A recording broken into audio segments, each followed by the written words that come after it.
कैसे एक लड़ाई जो महिलाओं के हक के लिए शुरू हुई थी वो आज आदमियों के लिए ही मुसीबत बन के खड़ी हो गई, सिर्फ कुछ महिलाओं और हमारे देश की टूटी कानून व्यवस्था के चलते। 16 सितंबर और साल था 2000। एक 23 साल का लड़का जिसका नाम विष्णु तिवारी था, उसको रेप चार्जेस में बुक किया गया। विष्णु तिवारी ललितपुर उत्तर प्रदेश का रहने वाला था, जिसे फिर 20 साल बाद 4 मार्च साल 2021 में इलाहाबाद हाई कोर्ट ने निर्दोष बोलकर बाइज्जत बरी कर दिया। कोई सुनने वाला भी नहीं था, चार दीवारी के अंदर कोई नहीं सुनता। क्या उम्मीद करें हम शरीर से ना टूट गए, अंदर से कुछ नहीं बचा, हमें परिवार हमारा नष्ट हो गया, भाई माँ बाप सब खत्म हो गए। तो हम बताओ क्या करें। एक भाई है हमारा छोटा, वो भी मानसिक तनाव में रहने लगा है, शादी नहीं करी उसने।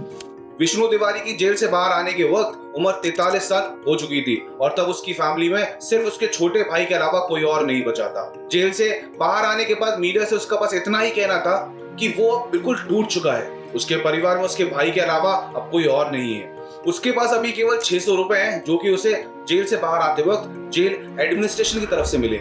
एक झूठे रेप केस के चलते विष्णु तिवारी ने अपनी लाइफ के 20 साल जेल में निकाल दिए। आप लोग सिर्फ ये इमेजिन करो कि कैसा लग रहा होगा उस इंसान को जिसने अपनी जिंदगी के कीमती 20 साल ऐसी गलती की सजा में निकाल दिए जो उसने कभी की ही नहीं थी। और ऐसे केसेस सिर्फ एक दो नहीं, बहुत सारे हैं इंडिया में, जहां पर आदमियों को सिर्फ कुछ फेक एलिगेशंस के चलते इतना सफर करना पड़ गया। और उनमें से जो जेल जाने से बच गए पर बाहर रह के भी बहुत सफर कर लिया और हाईलाइट भी हुए। Lucknow girl versus cab driver case, Hitesha Chandrani versus Zomato delivery boy case. Hi, this is Rahul Chaturvedi और आप सभी का स्वागत करता हूं ह्यूमन मैनेजमेंट चैनल पर एक और नए वीडियो में, जिसका टॉपिक है रियल फेमिनिज्म है क्या।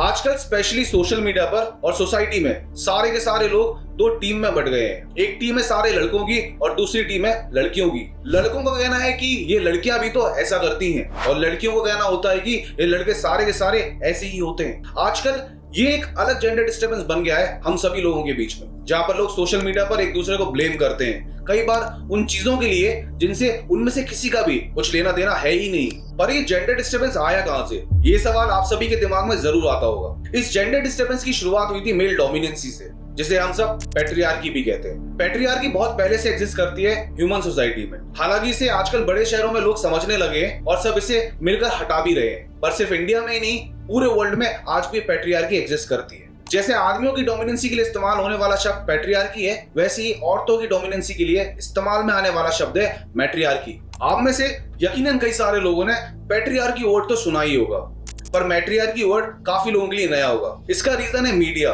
जिसने सिर्फ मेल डोमिनेंसी को ही सोसाइटी में हाईलाइट किया, क्योंकि सिर्फ औरतों के शोषण पर आवाज उठाई जाती है पर आदमी के शोषण पर आज भी सोसाइटी में सिर्फ हंसा जाता है। और ये सब कुछ अलग नहीं, ये हमारी सोसाइटी में मौजूद पैट्रियार्कल सोच का ही नतीजा है। इसी पैट्रियार्कल सोच के चलते यूरोप में एक मूवमेंट शुरू हुआ था, जिसे आज हम सब फेमिनिज्म के नाम से जानते हैं, जो कि औरतों को आदमियों की बराबरी का हक दिलाने के लिए शुरू किया गया था। फेमिनिज्म की शुरुआत 18वीं सेंचुरी में यूरोप में हुई थी। फेमिनिज्म की डिमांड थी कि औरतों को भी पढ़ने लिखने और काम करने का हक है, और साथ ही साथ वो भी किसी भी काम के लिए आदमियों के बराबर ही पे डिजर्व करती हैं। फेमिनिज्म का मकसद था औरतों को आदमियों की बराबरी का दर्जा दिलाना, ताकि वो भी ठीक से पढ़ लिख सके, जॉब कर सके और मार्केट स्टैंडर्ड के हिसाब से कमा सके। फेमिनिज्म का सपोर्ट मैं भी करता हूं और हर एक समझदार इंसान को इस मूवमेंट का सपोर्ट जरूर करना चाहिए। सोशल मीडिया पर कई लड़के लड़कियों को, स्पेशली लड़कों को, वो जो बिल्कुल डिस्क्रिमिनेशन में बिलीव नहीं करते पर अक्सर सोशल मीडिया पर बोलते हैं कि हम लोग कौन सा किसी का हक छीन रहे हैं, उनको मैं सिर्फ यही कहना चाहता हूं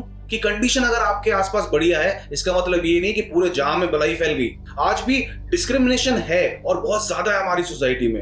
आज भी कई जगह कहा जाता है कि औरत पढ़ लिख कर क्या करेगी, या अपने लड़के की शादी का खर्चा बहू के पिता के पैसे से ही निकलता है, लड़कियों को खुलकर हंसना शोभा नहीं देता, वगैरह वगैरह। ऐसी और भी कई सारी बातें हैं जो कि आज भी हमारी सोसाइटी में बड़ी ही नॉर्मल तरीके से कही जाती हैं। पर जैसे हर चीज के पॉजिटिव्स भी होते हैं और नेगेटिव्स भी, वैसे ही इक्वालिटी के लिए शुरू हुए फेमिनिज्म रेवोल्यूशन की आज हम सब दूसरे साइड की पिक्चर भी देख सकते हैं। जिन औरतों ने आदमियों से परेशान होकर फेमिनिज्म रेवोल्यूशन निकाला और मिसोजिनी जैसा वर्ड डिक्शनरी में इंट्रोड्यूस हुआ, वैसे ही कुछ सूडो फेमिनिस्ट की वजह से मिसएंड्रेस जैसे वर्ड से भी हमारी सोसाइटी नहीं बच पाई। मिसएंड्रेस बिल्कुल ही मिसोजिनी की तरह इस्तेमाल में आने वाला शब्द है, बस मिसोजिनी उन आदमियों के लिए इस्तेमाल होता है जो औरत से नफरत करते हैं, वैसे ही मिसएंड्रेस उन औरतों के लिए इस्तेमाल में आने वाला शब्द है जो आदमियों से नफरत करती है।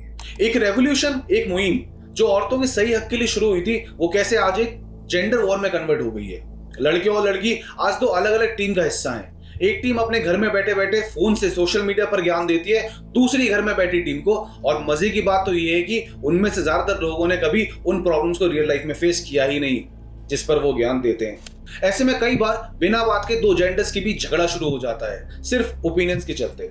लोगों को ये बात भी एक्सेप्ट करनी होगी कि हम सब एक डेमोक्रेटिक सोसाइटी का हिस्सा हैं जहां फ्रीडम ऑफ स्पीच का राइट सबको है, और अगर आप किसी दूसरे के ओपिनियन से एग्री नहीं भी करते तो रिप्लाई उसको आप बिना नेगेटिव वर्ड्स यूज किए भी दे सकते हो। जेंडर डिस्टर्बेंस की चिंगारी आदमी औरत के बीच इंडिया में कैसे शुरू हुई और उस डिफरेंस को कब सबसे पहले महसूस किया गया, इसके बारे में मैंने अपनी दहेज प्रथा वाले वीडियो में बताया है, डाउरी कल्चर के कुछ अनटोल्ड फैक्ट्स के साथ। डाउरी से जुड़ा वर्ड है शादी, और कुछ शादियों से जुड़ा वर्ड है पैट्रियार्की, और पैट्रियार्की से ही निकली है पैट्रियार्कल आइडियोलॉजी। पैट्रियार्कल आइडियोलॉजी की जड़ें भी हमारी सोसाइटी में बड़ी गहरी हैं, जो कि सिर्फ लड़कों में ही नहीं लड़कियों में भी देखने मिल जाएंगी। अरेंज मैरिज में जॉब करने वाली लड़की अपने से कम सैलरी वाले लड़के से शादी कभी नहीं करना चाहती, और मान लो किसी ने कर भी ली और जिनको ये बात पता है वो बाहर उस लड़के का मजाक जरूर बनाएंगे।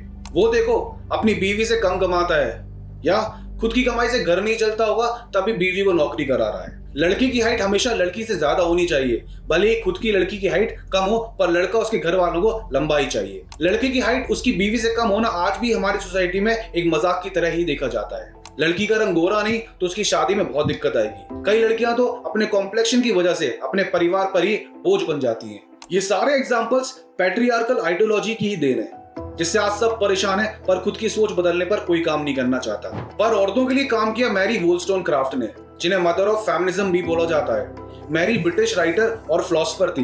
मैरी का बचपन थोड़ा टफ था उनके फादर की वजह से, जो मैरी और उनकी माँ को फिजिकली अब्यूज करते थे। दूसरा बुरा असर मैरी पर तब पड़ा जब मैरी के भाई नेड को पूरी फॉर्मल एजुकेशन मिली, और वहीं दूसरी तरफ मैरी को सिर्फ कुछ सालों के लिए डे स्कूल में पढ़ने भेजा गया। इन सारी बातों ने मैरी पर गहरा असर छोड़ा, और फिर बाद में मैरी ने सिर्फ औरतों के राइट्स के लिए लड़ना ही जरूरी समझा। दूसरी तरफ इंडिया में वुमेन राइट्स के लिए सबसे पहले कदम बढ़ाया था सावित्रीबाई फुले ने। सावित्रीबाई फुले इंडिया की पहली फीमेल टीचर थी और साथ ही साथ महाराष्ट्र में 19वीं सेंचुरी की जानी मानी सोशल रिफॉर्मर भी। सावित्रीबाई ने इंडिया में औरतों की हालत सुधारने के लिए काफी काम किया, और इसलिए उन्हें मदर ऑफ इंडियन फेमिनिज्म के नाम से भी जाना जाता है। औरतों की हालत सुधारने में फेमिनिज्म का साथ दिया देश के कानून ने, और जैसे ही हर सिक्के के दो पहलू होते हैं वैसे ही फेमिनिज्म का दूसरा पहलू भी सामने आया, जो था सूडो फेमिनिज्म, जिनमें कुछ लड़कियां खुद की बराबरी की लड़ाई छोड़कर लग गई मर्दों को नीचा दिखाने में। 2015 का आप सभी को सबसे फेमस केस तो याद ही होगा, जसलीन कौर वर्सेस सरजीत सिंह। ये सूडो फेमिनिज्म का सबसे पहला हाईलाइटेड केस था, जिसने सरजीत और उसकी फैमिली को पूरा का पूरा हिलाकर रख दिया था, सिर्फ एक छोटे से आर्गुमेंट के चलते। इस केस के चलते सरजीत की जॉब गई, उसको इंटरनेट पर बहुत लोगों ने बुली किया। इतना ही नहीं, उसे पर्वर्ट और पोटेंशियल रेपिस्ट जैसे टाइटल भी मिले नेशनल टेलीविजन पर। फिल्म एक्ट्रेस सोनाक्षी सिन्हा ने भी इस केस के टाइम जसलीन का सपोर्ट किया था, पर बाद में सरजीत की इनोसेंस प्रूव होने के बाद उन्होंने सरजीत से माफी मांगी। पर उससे क्या फर्क पड़ा, उस लड़के के इनोसेंट होने के बाद भी 4 साल उसे सफर तो करना पड़ गया ना। 4 साल लग गए उसे अपनी इनोसेंस प्रूव करने में। कितनी शर्मनाक बात है एज ए सोसाइटी हम सभी के लिए। क्या बीती होगी उस लड़की की फैमिली पर, शायद उस टाइम को याद करके आज भी उन लोगों का जी दहल जाता होगा। मेल्स को नीचा दिखाना या अब्यूज करना फेमिनिज्म का हिस्सा नहीं। लेट नाइट बार में जाना फेमिनिज्म नहीं। ये सब इंडिविजुअल चॉइसेस हैं दोनों जेंडर्स की। जो लोग गाली देने को, ड्रिंक करने को या दूसरे पर अब्यूसिव होने को फेमिनिज्म समझते हैं, उनको मैं दोबारा फेमिनिज्म पर होमवर्क करने का सजेशन जरूर देना चाहता हूँ। जो बराबरी का सपोर्ट करे वो फेमिनिस्ट लड़के भी हो सकते हैं और लड़कियां भी। सोच जो प्रॉब्लम है वो पैट्रियार्कल या मैट्रियार्कल है। हमें एज ए सोसाइटी सही या गलत में डिफरेंशिएट करना आना चाहिए, ना कि दो जेंडर्स के बीच में। आशा करता हूं कि आप सभी को ये वीडियो पसंद आया होगा। अगर आप सब इंडियन सोसाइटी में जेंडर डिस्टर्बेंस की शुरुआत और डाउरी सिस्टम की हिस्ट्री के बारे में भी जानना चाहते हैं तो आप मेरे इस वीडियो को जरूर देखें। इस वीडियो में मैंने काफी डिटेल में सारे फैक्ट्स को बताया है और ये सब कैसे इंटरनेशनली एक दूसरे से कनेक्टेड है, वर्ल्ड के एक्सप्लोरेशन के भी पहले से। इसके अलावा वीडियो डिस्क्रिप्शन में भी आपको वीडियो का लिंक मिल जाएगा। सूडो फेमिनिज्म के बारे में आप सभी का क्या मानना है, एक बार कमेंट में अपनी ओपिनियंस जरूर बताएं। इसी के साथ मैं राहुल चतुर्वेदी आप सबसे विदा लेता हूं। जल्दी आप सबसे दोबारा मुलाकात होगी एक और बढ़िया वीडियो में एक और बेहतरीन टॉपिक के साथ। पर जाने से पहले चैनल को सब्सक्राइब कीजिए। Thanks for watching human management. Have a wonderful time ahead.